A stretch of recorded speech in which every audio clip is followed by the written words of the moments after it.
In our quest to improve the quality of life of people with Prader-Willi syndrome, there's no time to stop. No breaks, no rest.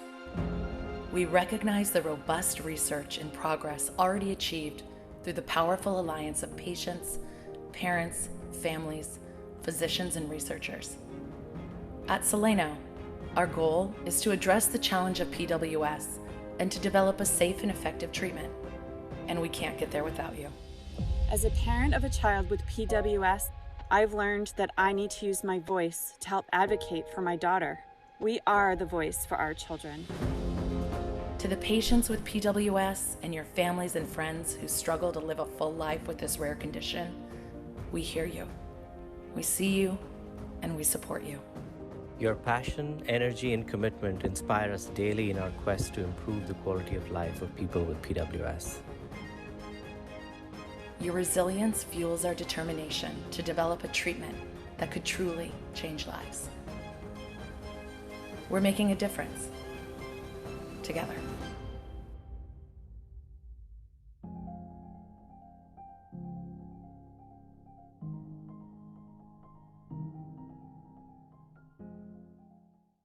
Welcome everyone to our virtual 2021 PWS Family Conference presented by Soleno Therapeutics. Before we begin today, we would like to thank our amazing sponsors whose contributions and support have made this conference free for all of our community members. Thank you to Soleno Therapeutics, Levo Therapeutics, Harmony Biosciences, Radius Health, Inversago Pharma, Saniona, Consonance Therapeutics, and Novo Nordisk. In today's presentation, Dr. Nora Shields will be discussing physical activity for people with PWS. She will be sharing current research evidence on exercise for people with PWS, and we'll be discussing how physical activity can be incorporated into daily routines. Nora Shields is a professor of physiotherapy at La Trobe University in Melbourne, Australia. Her research aims to improve the health, well-being, and social inclusion of young adults with disabilities through participation in physical activity and exercise. She currently leads a large multi-center clinical trial of exercise involving people with PWS. Without further ado, I'm going to give you Dr. Nora Shields and her presentation. Let's take a moment to think about your own physical activity. Thinking back over the past week, did you go for a walk, either for pleasure or to get to work? How long did you walk for? Was it a gentle saunter or at a brisk pace? On how many days did you go for a walk? Over the past week, what was the total amount of time you spent walking or running or playing sport or working up a sweat doing housework or gardening? Have you ever tried to figure out or measure exactly how much you move?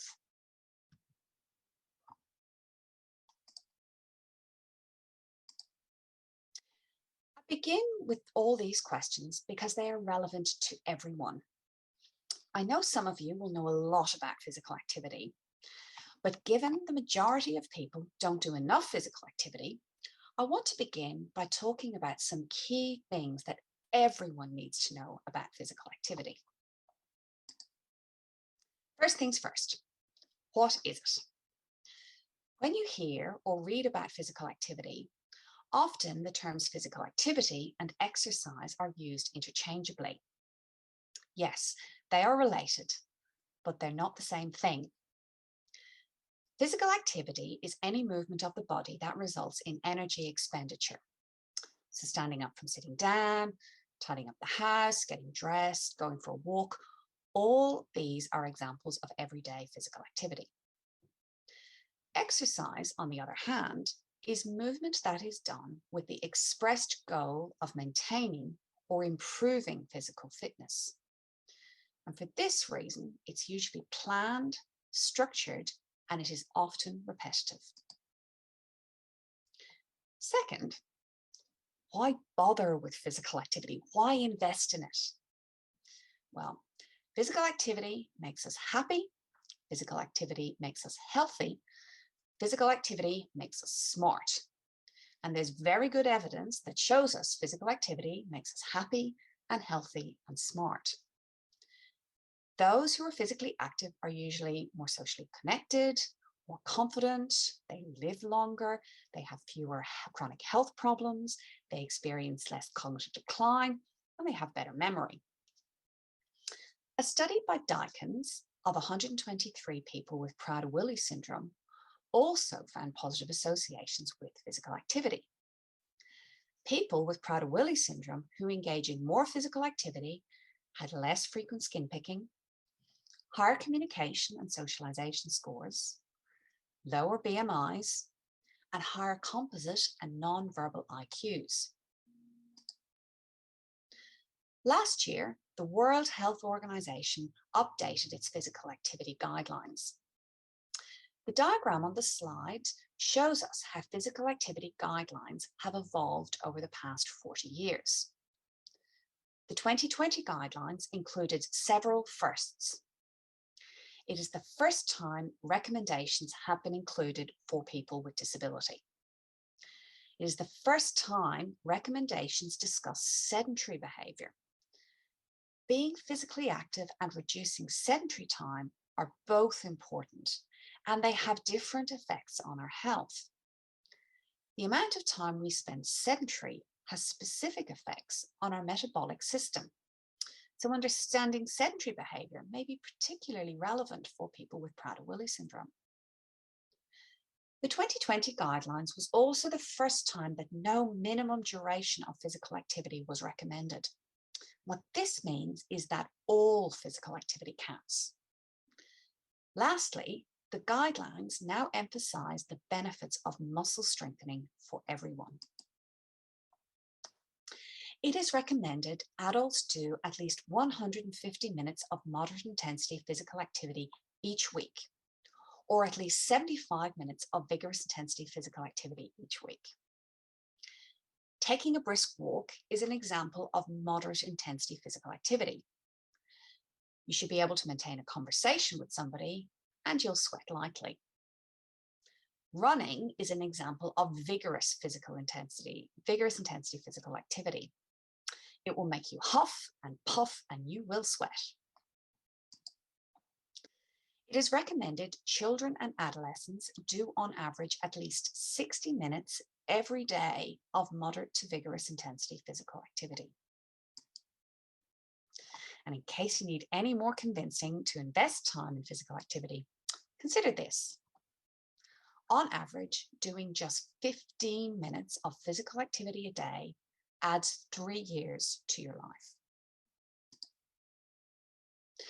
But being physically active isn't always easy, particularly if you live with Prader-Willi syndrome.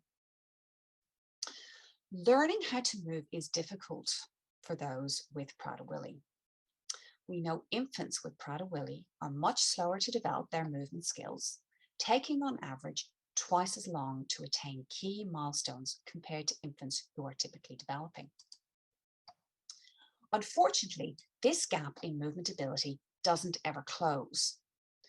Children with Prader-Willi usually have difficulty with movement, particularly movement involving the whole body.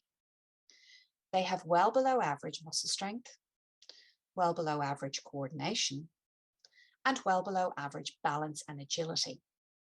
And together, these impairments have substantial knock-on consequences during adolescence and adulthood, particularly in terms of doing aerobic exercise.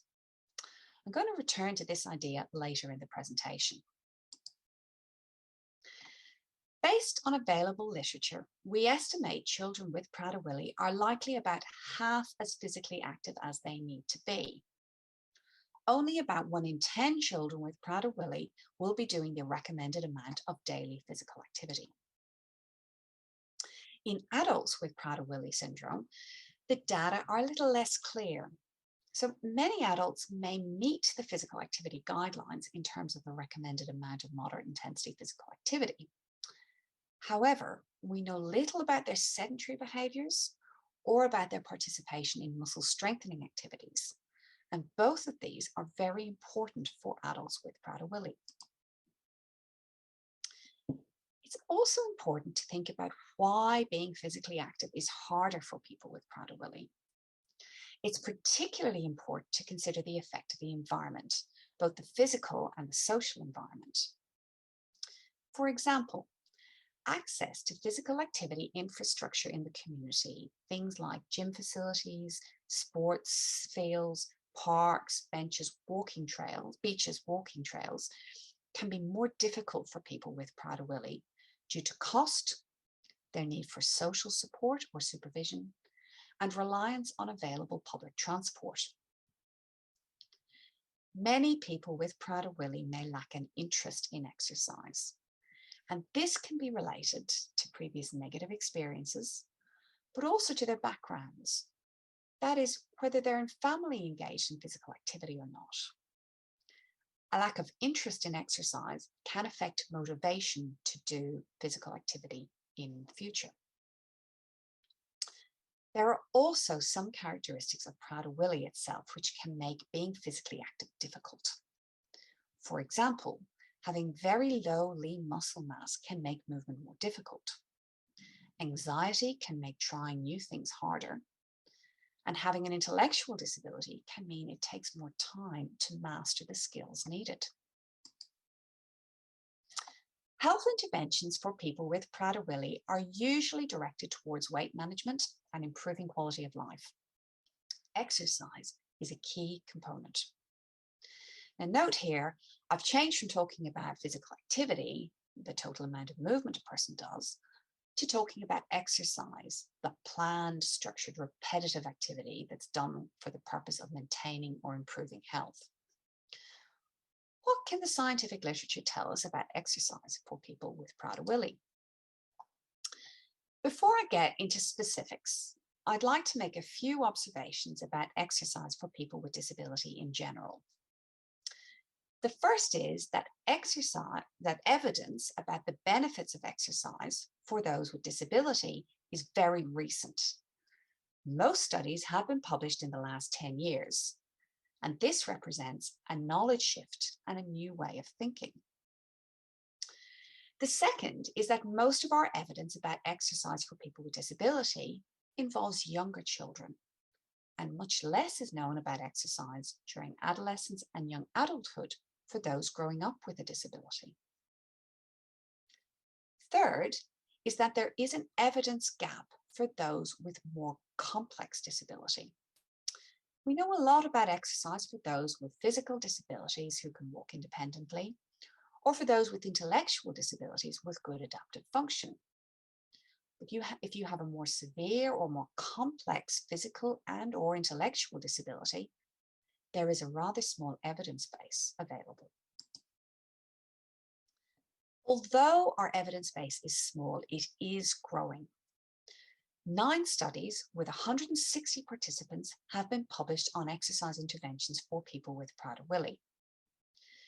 These studies are generally of lower quality or use less rigorous research designs, such as single group designs or non-randomized trials.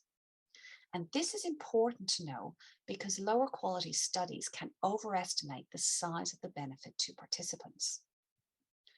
Only one study has used a gold standard randomized controlled trial design that included blinded assessment, concealed allocation, and intention to treat analysis. And I'll talk about that one in more detail in a moment. There are 3 studies that have investigated the effects of exercise in children with Prader-Willi.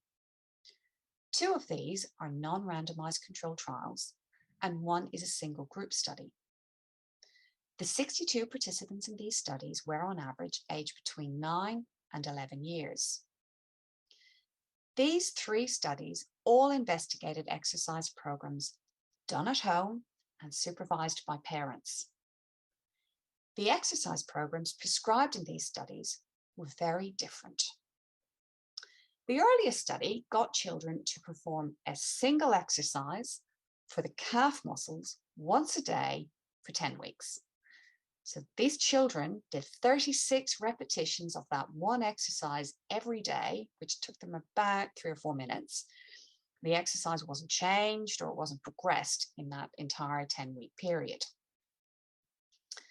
A second study by the same research group got children with Prader-Willi to perform 5 exercises once a day for 10 weeks. And the exercises that they did are shown here on the slide. 3 of these exercises were completed for a minute each. And for the other 2 exercises, the position was held by the child for as long as possible. So this program took between 4 and 10 minutes each day to complete. Now, neither of these 2 studies reported any data about adherence to the program or also what instruction the parents received. A third US-based study that was published in 2019 asked children with Prader-Willi to do a 6-month physical activity program called Active Play at Home. And some of you may know of this study. The program was done 4 times a week, starting with 25 minutes each session, and that increased to 45 minutes per session as the program progressed. Now, this program was modeled on a behavior change theory, and substantial developmental work was done to design the program. And that developmental work included things like focus groups, surveys, and pilot testing. So it was quite a rigorous process involved in designing the program. The program itself includes traditional playground games 2 days a week and Nintendo Wii games 2 days a week. Parents receive training, including advice on things like scheduling and how to overcome barriers, and were provided with a manual with a daily schedule of what to do in every session. Parents also received equipment that included things like balls or mats or hoops, or cones that facilitated implementation of the program. Parents also received, on average, 9 telephone support calls from members of the research team during the program. Now, adherence to this program was reasonable. So 2/3 of participants completed at least 70% of the program. Adherence was highest for dance game sessions. The main barriers to adherence were scheduling and medical complications, and the main facilitators were the manual and equipment provided, the support telephone calls the parents received, and also developing a routine. Now, given none of these studies are randomized controlled trials, it is difficult to be certain about the size of the effects of exercise for children with Prader-Willi. However, taken together, these studies offer us preliminary indications that exercise has positive effects on body composition, physical activity, motor skills, cardiometabolic markers, and quality of life. Moving on now to talk about adults, there are 6 studies that have investigated the effects of exercise in adults with Prader-Willi syndrome. One of these is a randomized controlled trial, 2 are non-randomized controlled trials, and 3 are single group studies. The 98 participants in these studies were on average aged between 24 and 29 years. I'm going to tell you more about the randomized controlled trial in a minute. But of the other 5 studies, 3 prescribed exercise programs that were again completed at home, similar to what we saw in children with Prader-Willi. But 2 studies were done in clinical settings. These programs were supervised by professional staff, and although one study there was no supervision, so adults with Prader-Willi just exercised by themselves.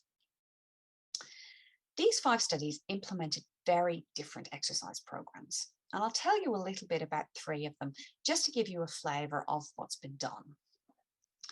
So one study evaluated an intensive inpatient rehabilitation program that got people with Prader-Willi to exercise for at least 6.5 hours per day, 6 days a week for 4 weeks. The program included 30 minutes of cycling, 30 minutes of stepping, 60 minutes of mat-based exercises, and 3 90-minute sessions of walking each day. Another study evaluated a group walking program where adults with Prader-Willi walked between 2 and 5 kilometers with their housemates 2 to 4 times per week for 6 months. Now, the participants started walking at a very slow pace, so it took them between 20 and 23 minutes to walk about 1 kilometre. But over the duration of the 6 months, their walking pace increased to about 13 to 16 minutes to walk that 1 kilometre. Now, to put this intensity of exercise in perspective, you might expect an adult without disability to walk 1 kilometre in about 10 to 12 minutes. In the third study, adults with Prader-Willi syndrome completed a home exercise program twice a week for an hour that was supervised by an instructor who received specific training in Prader-Willi. This program went on for 16 weeks. The program included 30 minutes of moderate intensity aerobic exercise. It was usually walking, but it could also include things like Nordic walking, ball games, racket games, running, cycling, and orienteering. The program also included 15 minutes of strength training using either free weights or TheraBand, which is kind of a stretchy band-like piece of equipment. And the strength training exercises included things like sit to stand, squats, bicep or tricep curls, and rowing. Although there are more exercise studies involving adults with Prader-Willi, these studies are smaller, and the diversity of the exercise programs, as you will have seen, the outcomes they look at, also make it hard to draw firm conclusions because statistical power becomes an issue.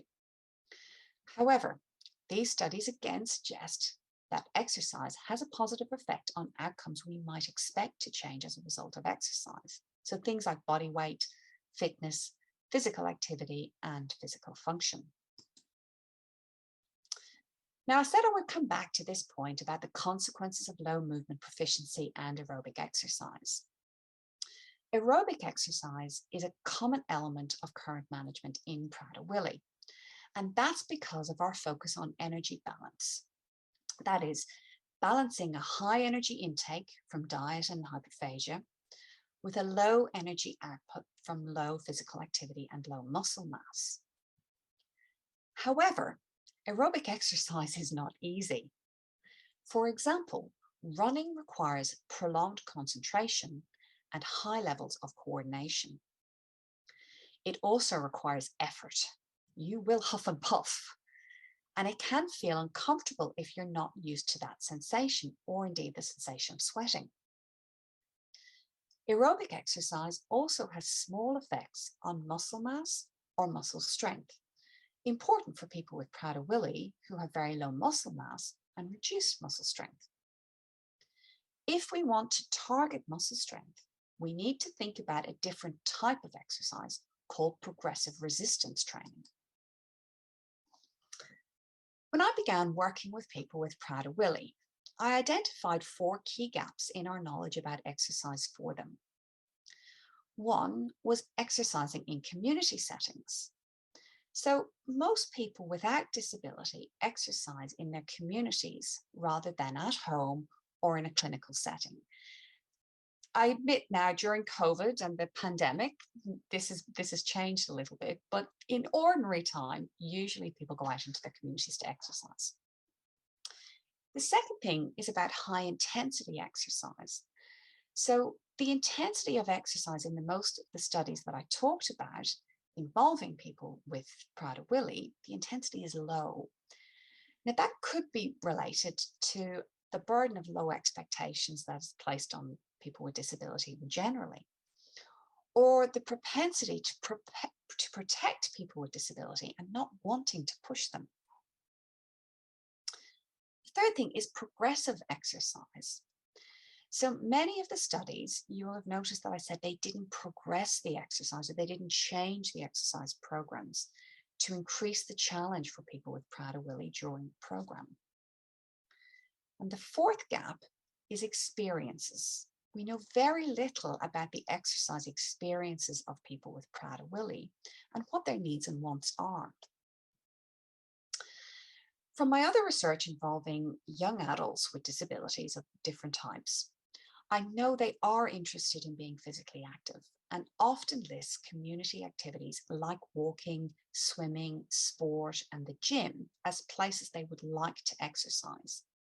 But supporting young people with disability to be active in their community can be challenging. They describe limited local opportunities, inappropriate physical environments, and negative social experiences. Community gyms are a desired place to exercise among young people with disability, and we know this is a safe and a feasible exercise setting for them. So when I went about completing a randomized controlled trial of strength training involving people with Prader-Willi, I got them to exercise in a community gym. And in this trial, I completed an embedded qualitative study to better understand about the experience. Progressive resistance training gets people to lift high loads a small number of times before muscular fatigue. As the person gets stronger, the load they lift is increased. That is, it is progressed.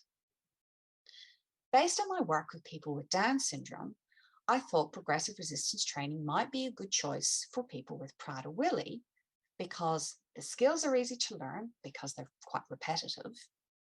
It's been shown to be safe in other groups of people with disability, and that includes people with Down syndrome and people with cerebral palsy. It's also inclusive. Everybody doing progressive resistance training trains in the same way, irrespective of whether they're a novice or they're an elite athlete.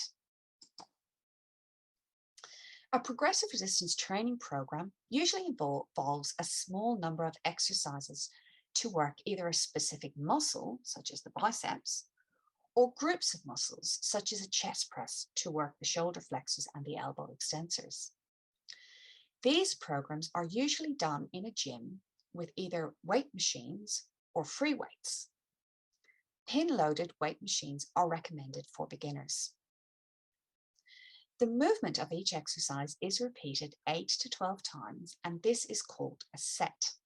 And you would usually do 2 to 3 sets of each exercise. Each exercise is done against resistance or weight, and the amount of weight you lift is usually 60 to 80% of your 1 repetition maximum. Now, your 1 repetition maximum is the amount of weight you can lift just once and no more. We completed what is called a feasibility trial, which means our aim was to figure out, was it possible for people to do supervised progressive resistance training at a public facility? We recruited 16 participants through our local Prader-Willi Association and through the Victorian Prader-Willi Syndrome Register. We completed a phase 1 single-blind randomized controlled trial. Phase 1 means that the study was trying to show proof of concept. That is, was it possible to do this type of training, rather than trying to show was it effective or not. That comes later in a phase 2 trial. The single blind bit means that the person doing the assessment doesn't know which group a participant is in. And the randomized controlled trial part means that participants in the studies are allocated at random to one of 2 groups, either an experimental group that completes the progressive resistance training, or a weightless control group who complete the training after the trial is finished. Now, participants were included in our study if they were diagnosed with Prader-Willi syndrome, were aged 13 to 39 years, were able to follow simple verbal instructions in English, and had no health issues that would contraindicate participating in a high-intensity training program. Participants were excluded if they had completed progressive resistance training in the previous 3 months.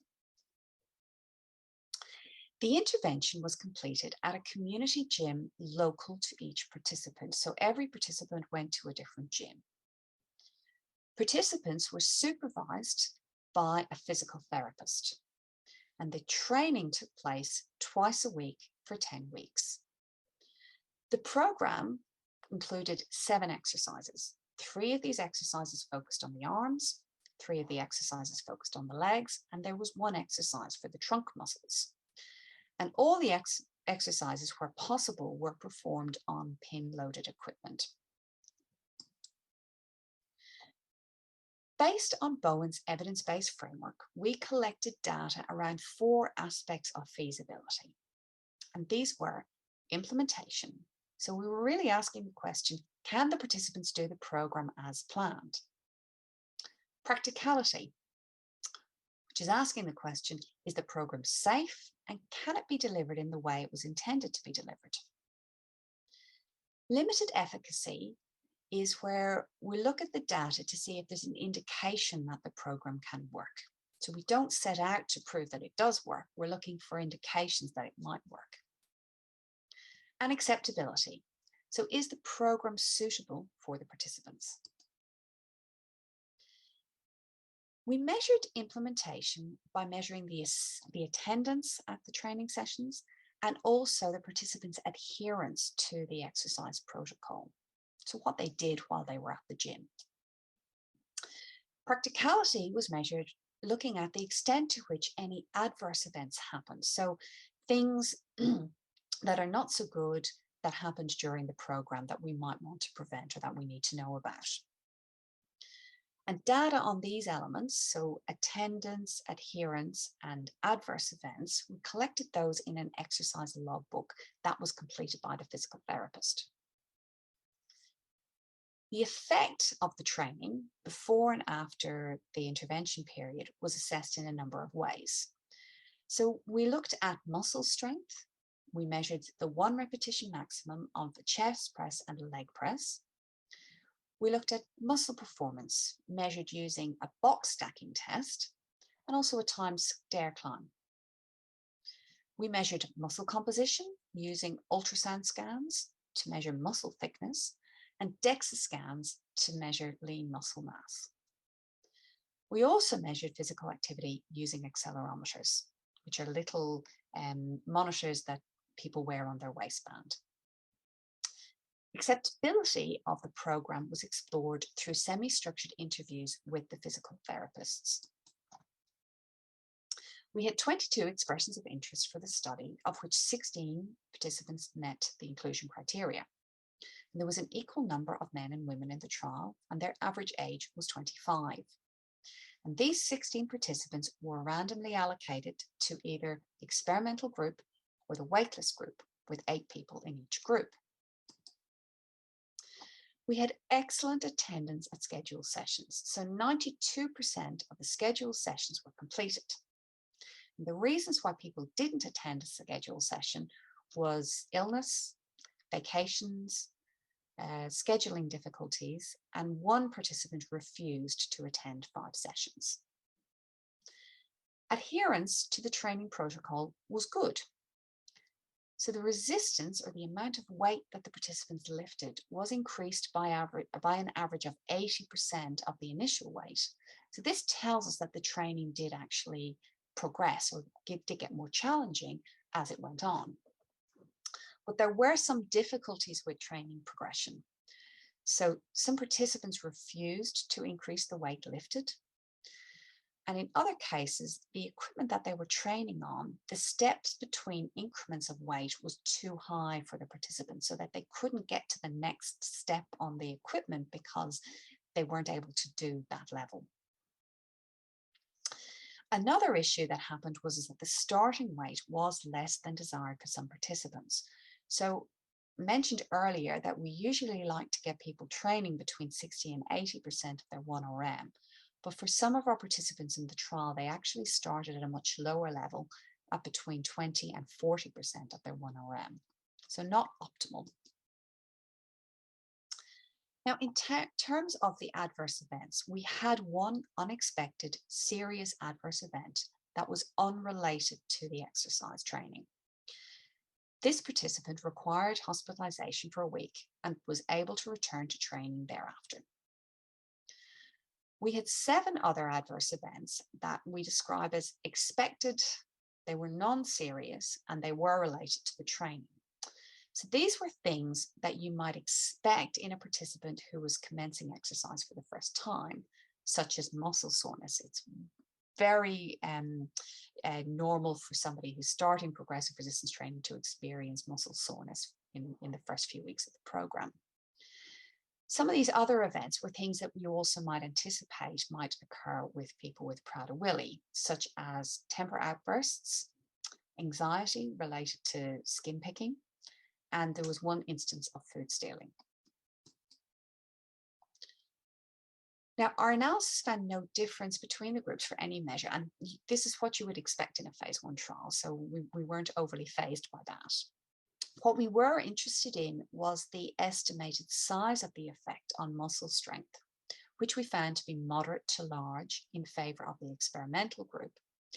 And this estimated effect size is similar to what we have found in young people with Down syndrome. So it gives us a very good indication that progressive resistance training can increase muscle strength for people with Prader-Willi. However, the data on effect sizes for muscle performance and muscle composition were uncertain. And because most of the participants didn't wear an activity monitor as intended, we were unable to analyze the physical activity data. To understand more about how best to implement the program in a community setting, we explored the experiences of the physical therapists who supervised the program. Now, most of the physical therapists we worked with had little or no experience of Prader-Willi. The most important thing we learned from them was that development of rapport was a critical factor in the program's success. Most health professionals are aware of the importance of building rapport with the people they work with. However, the nuance here is that when working with people with Prader-Willi, this was seen as essential rather than desirable. And time needed to be invested into developing rapport, and that was an investment that was worth making. The physical therapists talked about how they used clear communication, being adaptable, fostering the independence of the person with Prader-Willi, and motivating the person with Prader-Willi by developing the confidence of that person to develop positive rapport. These were the ways that they did that. The physical therapists also described how continued participation in exercise was promoted by creating a routine, empowering the person with Prader-Willi, and by facilitating the program in a community setting. So, as one physical therapist put it, doing things community-based rather than being in a health setting makes the transition into doing it on an ongoing basis much easier. Our phase 1 trial showed that supervised progressive resistance training at a community gym was possible for people with Prader-Willi. And so we've used these data to plan a phase 2 trial called Presto, which commenced earlier this year. Now, I'm not going to say too much about the Presto trial today. Hopefully I can update you in a future presentation about what we find. But I wanted to highlight some key features which we've incorporated, which we feel are really important. The primary aim of the Presto trial is about understanding the efficacy of exercise for people with Prader-Willi. But we've got some really important secondary aims too, which include learning about cost effectiveness, learning more about implementation, and learning more about the experiences of people with Prader-Willi participating in community venues. So to do this, we've included 3 embedded studies. The first is a health economic analysis. The second is a focused ethnography study. And the third is a qualitative study. I'd also like to take the opportunity to acknowledge the consumer involvement in the trial. So our steering committee for the trial includes 2 consumer representatives from the Prader-Willi community, one of whom gave the trial its name. We've also received valuable consumer feedback on our trial resources from exercise, the trial manual that we've created for exercise professionals. And the feedback that we've got has come from some members of the Foundation for Prader-Willi Research. So we're really pleased about that, and thank you. To finish up, I'd like to talk about how physical activity could be incorporated into daily routines, with some concrete ideas you can use to support people with Prader-Willi to become more physically active. I'm going to get you to consider the P words for physical activity. The first is preference. Everyone needs to pursue their passion. Preference is the greatest predictor of participation in physical activity, particularly for children. People often ask, what's the best type of physical activity? It's the one you will do. Ask the person with Prader-Willi what it is they would like to do, or consider incorporating ways that you already know of things they like and enjoy into their physical activity experiences. The second P word is people, and I reckon this is the most important one. We have clear evidence that social support facilitates participation in physical activity for adolescents and adults with disability. Social support is the support provided by available, trusted, and responsible others in terms of their behavior and/or instrumental aid or help. Social support can come from family, friends, peers, neighbors, community, and professionals. Every one of us usually enjoys doing physical activity with another person rather than doing it on our own. And people also usually prefer to share an activity experience rather than being told what to do. So if you want to encourage your son or daughter to become more active, try facilitating by either doing the activity with them or organizing for somebody else to be their social support person. The third P word is prepare. So physical activity is often part of physical therapy, and physical therapy can often involve physical activity. Physical therapy and physical activity may happen in parallel, but it's great when they complement each other. So for example, think about what skills, either physical or social, does the person with Prader-Willi need to succeed in their preferred physical activity? Making physical activity part of a person's everyday routine, starting in childhood, is also an important way to prepare for lifetime physical activity. So children who are active children grow up to be active adults. Investing in physical activity during childhood pays dividends in this way. The next P word is purpose. So think about why the person with Prader-Willi might want to participate in physical activity. And it may not be for the reason you think, and it doesn't have to be related to health. So when we asked young adults with Down syndrome this question, they told us that they either participate in physical activity because they get to spend time with somebody, or because there's a purpose to the activity they are doing, such as walking the dog. So think about either spending time with somebody or having a purpose to physical activity. The last P word I'm going to leave you with is positive. And I mean this in the sense of positive messaging. For the most part, families know physical activity is important, but you need to show your child how to make it a priority. It's important that people with Prader-Willi continue to get positive messages about physical activity when they're being active. So it can help if they get some updates about how they're progressing and how they're improving in their performance. It's great when physical activity is fun, but often you need to get through that first bit of the slog in order to get to the fun and the enjoyment part. So try and get to the part where they're enjoying it. And part of the enjoyment is when it's part of the routine.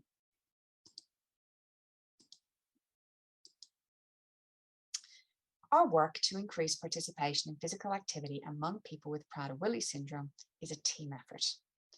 I'd like to finish by acknowledging my research, clinical and consumer collaborators, and our funders, including the Foundation for Prader-Willi Research. Thank you so much, Nora, for providing us with this, with your presentation about physical activity for people with PWS. I thought we could go into some Q&A with our audience. Just as a reminder, if you do have questions for Dr. Shields, you're welcome to put them into the Q&A of the control panel. We have time for just a few questions. Dr. Shields, I had a couple of questions coming in earlier. One, can you provide tips or strategies for families who are interested in beginning a progressive strength training with their child?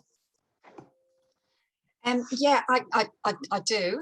I think the first thing is to try and not do this on your own. I think it's important to consult with somebody who knows about progressive resistance training. So a physical therapist, for example, is probably your best sort of starting point. And I think the thing that's important there is the age of the person who's starting as well. So that's going to be a bit different if it's a child rather than an adolescent or an adult. So I think don't try this at home on your own is probably the first piece of advice. Wonderful. So we should seek out perhaps a personal trainer. Is this someone that you would needs to have Prader-Willi experience, or could you go to anyone at a local gym and ask for progressive strength training? What's your thoughts on that?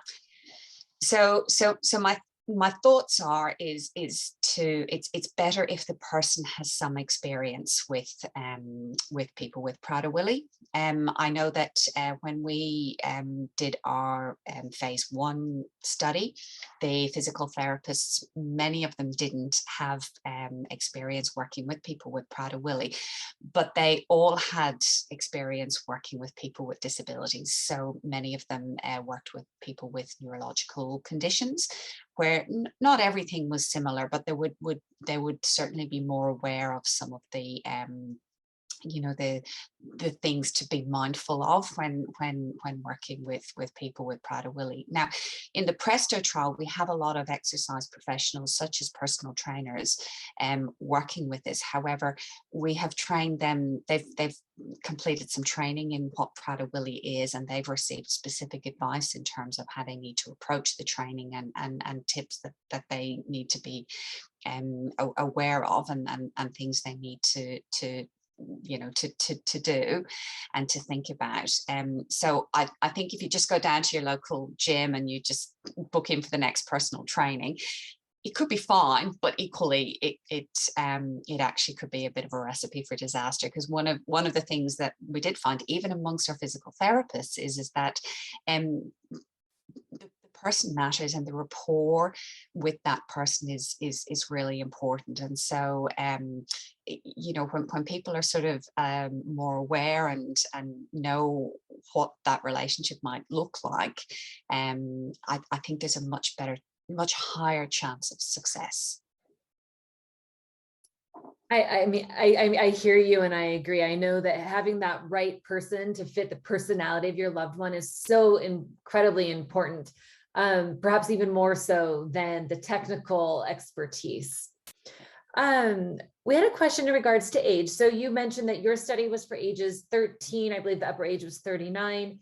Would you recommend progressive strength training for someone who's under the age of 13? Yes, children can do progressive resistance training as well. The reason we start at age 13 is because we do all of our training in community or public facilities.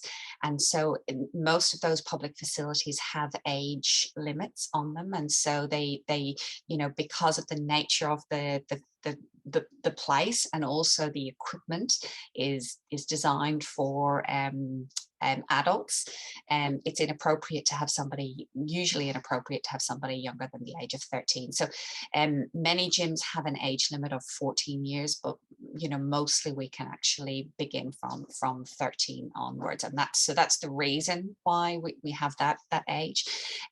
For those who are younger than 13, it's still possible to do progressive resistance training, but again, I'd be doing that based on the advice of a physical therapist, and it's more likely that it would be home-based. So the studies that I talked about, the earlier studies and the types of exercises that they were doing, they were muscle strengthening exercises. They weren't progressive resistance exercises, but they were muscle strengthening exercises. So I could see that they were thinking in that way, and they did include children. Mm-hmm. And what about the frequency? If someone's going to begin a strengthening type program, is this something that you would do every day or a few days a week? What are the recommendations for frequency? Oh, Susan, that's a really, really good question, because usually we kind of think about exercise as something that we need to do every single day. But in fact, with progressive resistance training, one of the really key principles is that you allow adequate rest between sessions so that the muscles have an opportunity to recover. And so we advise that you wouldn't do consecutive days of resistance training, that you allow a day's rest. And you know, for people who do a lot of weight training, who might say, oh, but I train every day, what you'll find is that they'll alternate, so that they may work their leg muscles one day, and then the next day they work their arm muscles, and then they go back and they do their leg muscles. So they sort of they work in that day's rest, just in the way that they organize their routine, if you like. So usually we do 2 sessions a week, 2 to 3. So 1 to 3 sessions is the advice from the American College of Sports Medicine. But the key thing is to have rest days to allow the muscles to recover. I imagine your current level of fitness, if you're an athlete, if you're competing in an athletic sport, that would perhaps also be a different level of frequency than our loved ones with PWS who are really doing this for conditioning purposes. We had a question in regards to developing lean muscle mass. So you mentioned a lot of different type of exercise programs, but some of them perhaps are more advantageous when working on improving body composition, particularly lean body mass. Can you touch on those a bit? Yeah, sure. So when we're doing progressive resistance training, we really are trying to make muscles stronger. Now, there's sort of 2 components to making muscles stronger. One is working on the neuromuscular element. So this is getting the body, the coordination of the body, so that the nerves and the muscles kind of work in sync and can coordinate. And the other part of it is actually making the muscles bigger. We call that muscle hypertrophy. And so, you know, for children and for lots of novices, it's the first part that we actually that's the main mechanism in the early days of when you're doing resistance training, that really the repetition and the exercise really facilitates how the body's neuromuscular system works. So that's just the coordination between the brain, if you like, and the muscles. What we're trying to figure out is whether we can also get the hypertrophy happening, and that's less likely to be the case in children, but more likely to be the case in adults, that you would also see that the muscle getting bigger and increasing in size as a result of the training. One final question. We have a question about working out from home and what would be perhaps the appropriate amount of time. There's reference to a 7-minute workout. Do you have any thoughts on this? So I think in terms of time, it's for me, it's about what the goal of the exercise is.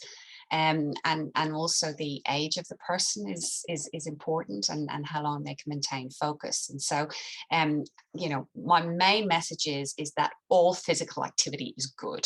Okay, so some is better than doing nothing. So even doing 7 minutes a day is actually better than doing nothing. So that's the first thing.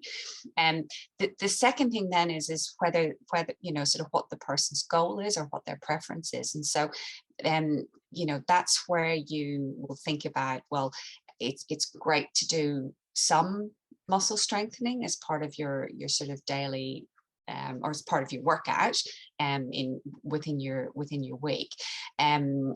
But you may not start with doing 7 different exercises. You may start with doing a couple to actually get the hang of them and figure out what you're doing, particularly at home where you're not going to have the fancy weight equipment. So the nice thing about having the pin loaded weight equipment is that the machines work in sort of one way, and so it's a little bit easier to develop the skill of how to move the equipment. Whereas if you're at home, you're more likely to be using body weight or free weights.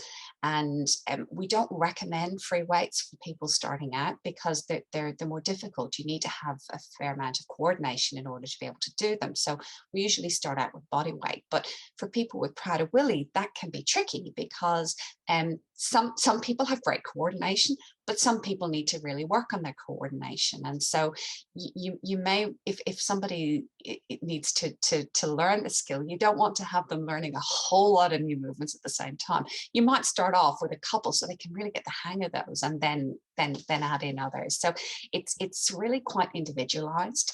And so that's why I think it's good to work with a professional so that they can help with that, and you can gradually increase the difficulty of the exercise program you're doing.